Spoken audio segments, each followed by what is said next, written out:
हाय दोस्तों, आपका स्वागत है टीच वाइल के एक नए लेक्चर में। आशा करते हैं आप सब ठीक होंगे। कैसे हैं आप लोग?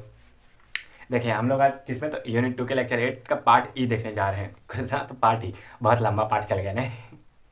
पार्ट ई देखने जा रहे हैं हम। इसके पहले जो भी जितने भी पार्ट है उसमें हमने क्या क्या देखा, तो उसमें हमने रॉक देखा। रॉक का गुड बिल्डिंग स्टोन के करेक्टरिस्टिक्स मतलब जनरल करेक्टरिस्टिक स्ट्रेंथ देख रहे थे हम। फिर डिफरेंट प्रकार के पत्थर देखे हमने। पत्थर के स्पेसिफिक ग्रेविटी क्रशिंग स्ट्रेंथ ये सब देखा हमने, जिसमें हमने ग्रेनाइट का, लाइम स्टोन का, सैंड स्टोन का, लेटेराइट का, मार्बल का, और एक और पत्थर था क्या तो स्लेट का देखा था हमने कि ये सब चीज़ था। फिर जो जनरल करेक्टरिस्टिक था तो वो भी हमारा वही सबसे ज़्यादा लंबा चला था, जिसमें हमारा पोरोसिटी, वाटर एब्जॉर्प्शन, फिर क्या था तो हमारा ड्यूरेबिलिटी था, टेक्सचर था, क्रशिंग स्ट्रेंथ था, कंप्रेसिव स्ट्रेंथ था, और भी डिफरेंट प्रकार के थे, हार्डनेस थे। तो ये सब चीज़ आया था, हमारा अपीयरेंस भी था। ये सब चीज़ हम लेक्चर 8 में देखते आ रहे थे। तो आज हमारा लेक्चर 8 का लास्ट पार्ट है, जिसमें हम लोग क्या देखेंगे, तो हम लोग यूजेस ऑफ बिल्डिंग स्टोन देखेंगे। तो जो भी हमारा बिल्डिंग स्टोन हम पढ़ रहे थे उसका यूज कहाँ कहाँ होगा, उसको कहाँ यूज करेंगे, हम किस लिए यूज करेंगे, वो यूजेस ऑफ बिल्डिंग स्टोन देखेंगे। उसके बाद हमारा जो लेक्चर नंबर 9 रहेगा उसमें हम क्वेरिंग देखेंगे। क्वेरिंग का भी 1 से 2 पार्ट होने की संभावना है। पहले पार्ट में हम मेथड तक जाएंगे, उसके फिर मेथड के बाद हम जो भी हमारा रहेगा मेथड क्या क्या बताना वो चीज़ देख लेंगे। टूल्स वूल्स भी उसमें पढ़ना। फिर एक लेक्चर और 1 से 2 लेक्चर और आएगा, जिसमें हम लोग ड्रेसिंग देखेंगे। उसका इसी तरह यूनिट 2 का 2.1 पूरा खत्म हो जाएगा। फिर टार देखना है, ब्रिक देखना है, मतलब बहुत सारे टॉपिक, अभी 7 टॉपिक इसमें और बाकी हैं, उनको देख लेंगे। तब तक हम आते हैं इसको लेके क्या तो हमारे जो भी यूजेस ऑफ बिल्डिंग स्टोन है उसको लेके आते हैं। तब तक आप हमारे जो भी इसके पीछे के पार्ट है उसको देखना चाहते हैं तो हमारे प्ले लिस्ट पर जाइए, ज़्यादा से ज़्यादा दोस्तों को शेयर कीजिए ताकि वो भी इसका फ़ायदा उठा सके, और हमारे चैनल को सब्सक्राइब कीजिए, लाइक कीजिए, हमारे वीडियोस को कमेंट कीजिए, और ऐसे ही देखते रहे हमें टीच वर्ल्ड को। ठीक, तब तक आप इंतजार करिए, हम लेके आते हैं।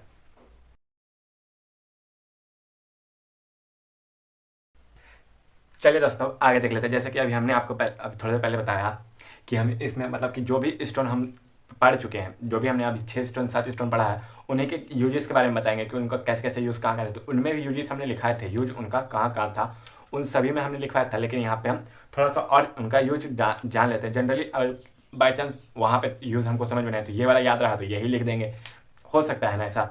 तो इसको हम देख लेते हैं, यूज़ हम यहाँ पे देख लेंगे। उसके बाद हम सबका ट्रिक लेके आएंगे कि ग्रेनाइट पत्थर है तो उसका ट्रिक किस प्रकार होगा कि ग्रेनाइट पत्थर है तो वो इग्नियस रॉक है, फिर उसका स्पेसिफिक ग्रेविटी इतना होता है, उसका क्रशिंग स्ट्रेंथ इतना होता है। ये सब चीज़ हम देखेंगे उसमें।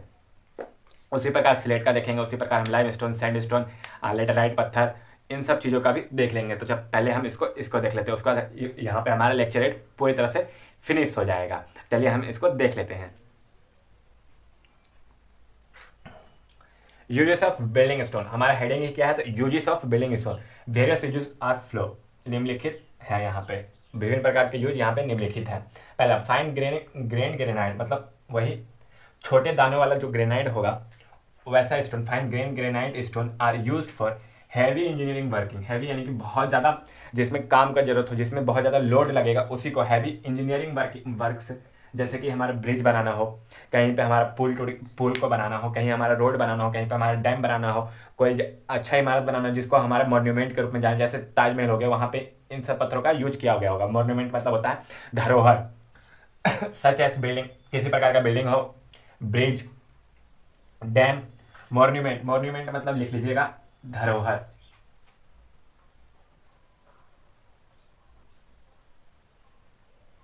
धरोहर,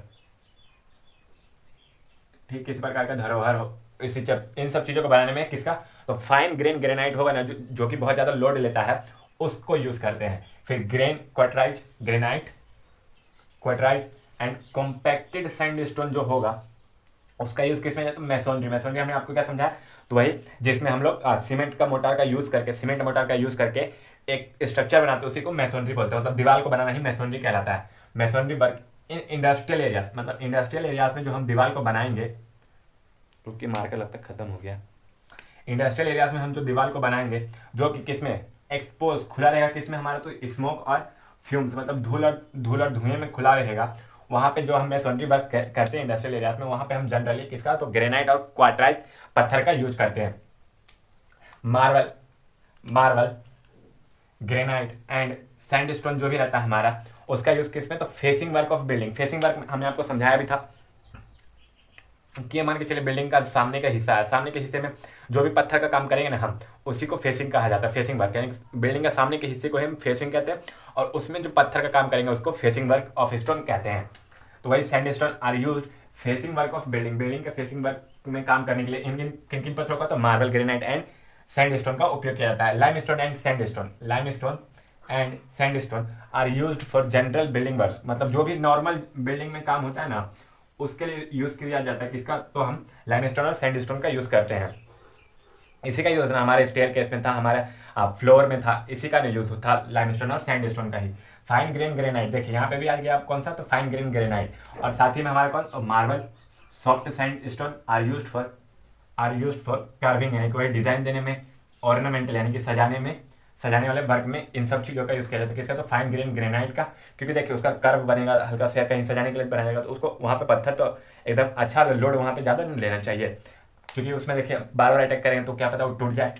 मार्बल सॉफ्ट सैंड भी, मतलब कि वहाँ पे आसानी से काम हो सके, इसलिए उन सब चीज़ों का केस में तो ऑर्नामेंटल यानी कि सजाने के लिए, सजावट का, ऑर्नामेंटल वर्क यानी कि सजावट का काम।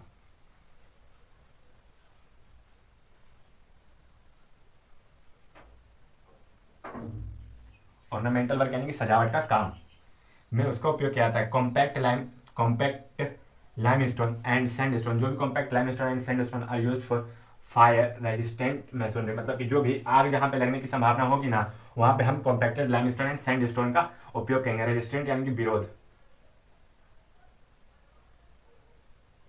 आग के विरोध के लिए जो हम मैसोनरी का उपयोग, मतलब वॉल बनाएंगे, वहाँ पे हम कॉम्पैक्टेड लाइमस्टोन और सैंडस्टोन का उपयोग करेंगे। फिर granite, quartzite stone are used for foundation वही के नीचे, जो हम आपको फाउंडेशन बताए थे कि ग्राउंड लेवल के नीचे बनता है, उसमें भी फाउंडेशन में भी किसका, ग्रेनाइट का और क्वार्ट्राइज पत्थर का यूज करते हैं। कब, ऑफ बिल्डिंग इन प्लेसेस जहाँ पे with the high ground water level, जहाँ पे ग्राउंड वाटर लेवल रहेगा वो हाई रहेगा, यानी कि समझिए जैसे कि ये धरती है, ठीक, और ग्राउंड वाटर लेवल इतने दूर में ही हमको मिल जा रहा है, यहीं पे मिल जा रहा है मान के चलिए, तो इतने दूर में ही मिल जा रहा है, जहाँ हमारा खत्म हो रहा है इतने दूर में।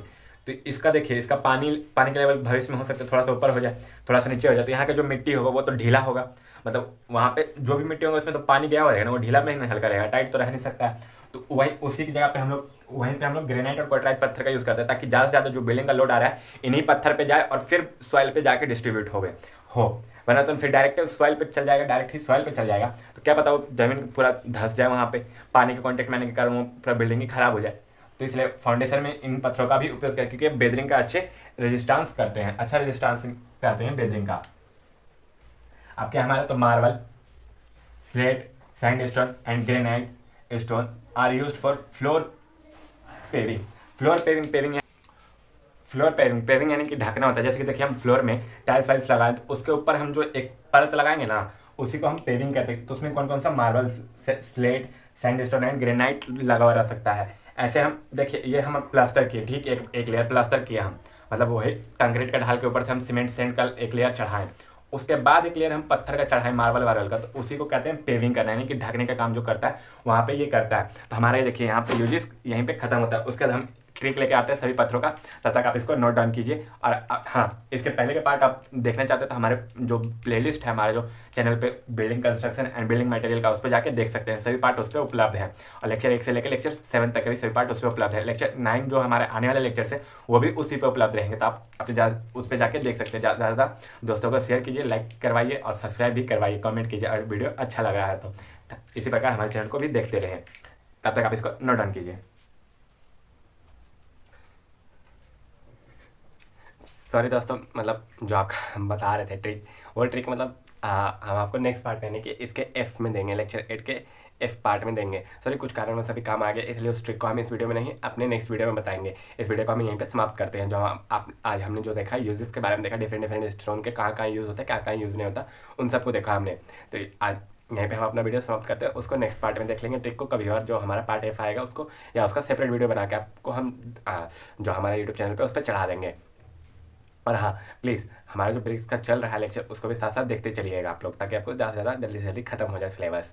ठीक, आपको ज़रा सा भी इससे इन्फॉर्मेशन मिला तो प्लीज़ लाइक कीजिए, कमेंट कीजिए, सब्सक्राइब कीजिए, अपने दोस्तों को ज़्यादा शेयर कीजिए, जो फ्री का कंटेंट चल रहा है उसका वो भी फायदा उठा सके। Thank you. कीवर्ड टीच वाले इन बिहार पटेंगे।